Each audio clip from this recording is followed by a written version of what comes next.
Et c'est l'heure de vous présenter notre reportage du jour. Donc, tous les lundis, le reportage est basé sur vos questions. Donc, on en parle énormément depuis un certain temps, les commémorations entourant les attaques sur New York. Donc, 10 ans qui ont été commémorés hier. Et la question de notre téléspectateur porte aujourd'hui sur ce sujet. On l'écoute. Bonjour, mon nom est Guy Richard, je suis de Laval. J'aimerais savoir, suite à la commémoration des 10 ans, pour les attentats du 11 septembre, est-ce que les États-Unis ou le Canada font face encore aux actes terroristes?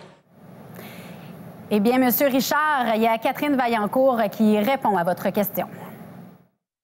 Rien n'a égalé les attentats massifs et coordonnés du 11 septembre et leurs 3000 morts. Et d'une certaine manière, M. Richard, on peut être rassuré.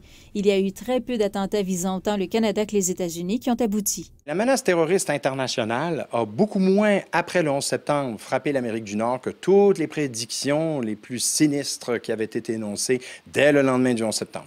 Pour le titulaire de la chaire Raoul Dandurand, Charles-Philippe David, ça peut s'expliquer par le fait que l'organisation Al-Qaïda a été décimée, notamment à la suite de la mort d'Osama Ben Laden.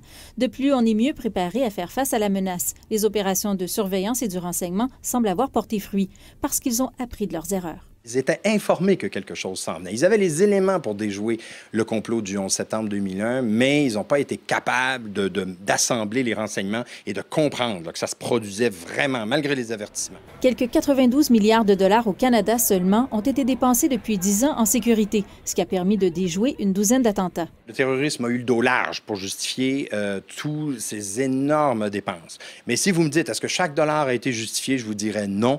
Il y a eu des dépenses exagérées. Et puis, il y a eu aussi des politiques qui ont été exagérées en termes d'abus des droits de la personne. La nouvelle hantise du Service canadien du renseignement de sécurité est ce qu'on appelle les loups solitaires. Ce sont des personnes impossibles à repérer parce qu'elles ne sont reliées à aucune organisation. Ces gens préparent secrètement leurs propres complots et les exécutent sans crier gare. Il y aura encore des attentats terroristes. C'est comme les guerres et c'est comme les pandémies. Il y en aura.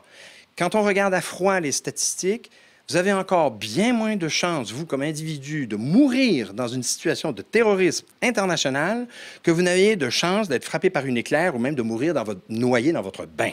Catherine Vaillancourt, V-Express, Montréal.